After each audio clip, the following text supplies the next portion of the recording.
This generation has all used cell phones, from kindergarten kids to the elderly. We use it every day, every hour, every second. We use it as a pleasure tool, a communication tool, every day to see the highlights of other people's lives in our ordinary lives. A tool that was intended for communication has become a tool for fun. The arrival of Facebook, Instagram, and YouTube has revolutionized its use. Initially, we use it maybe when we need it or when we were free. But now, how come every second and up to hours we use it? Short-form vertical video is a media buzz that was popularized by TikTok, an infinite scrolling format that presents an injection of dopamine that makes our attention span limited, like the 15-second video or 30-second video.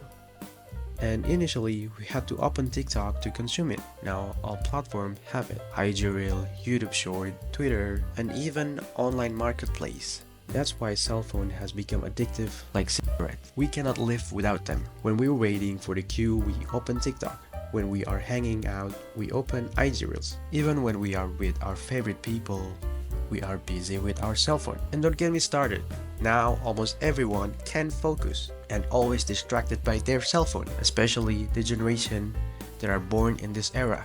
We can't focus on what we're doing. 2 minutes of works and 2 hours of playing cell phones. As if our brain always run out of batteries when we have to do something. The result of this behavior are serious and worrying.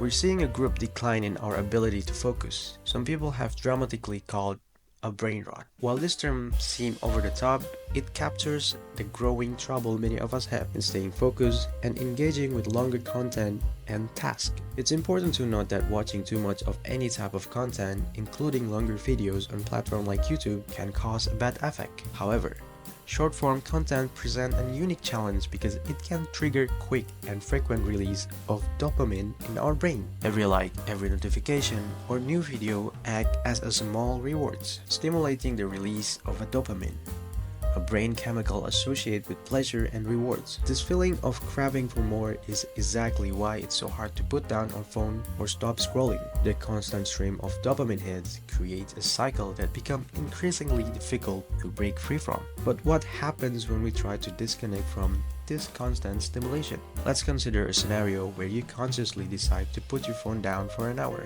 You might find yourself unconsciously reaching for it 3 or 4 times out of habit. These automatic behaviors show how deeply ingrained our phone checking habits have become. To put this into perspective, consider this surprising fact. On average, we might unlock our phone more than 50 times a day, often out of nothing more than boredom or habit. This frequent interaction with our device is reshaping our brain pathway and changing our behavior in significant ways.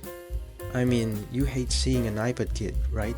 Knowing that it's bad for them. Imagine there are millions or billions of iPad kids born in this generation, whose life are just constant stimulation on a gadget, and they will replace and lead human civilization in the future. Would you love that? Maybe some of you think they make this format just to join in and feel that it is a good benefit for the audience. But in reality, they make this format just for you to stay in the app for a long time, for them to get profit, sponsorship. So they are competing to find ways to keep the audience using the platform. And who knows what breakthrough they will make in the future. And this is just the evolution of social media over the past few years. And while I'm not against progress, nor can it be stopped, imagine what the futures hold. In just a few years, maybe the next generation could be like zombies, fully succumbing to brain rot, or worse, brain death. It's terrifying, isn't it? This video isn't about teaching how to detox. It's simply a reminder of the state of this generation and the potential danger for the next. And I hope there is still hope for the next generation.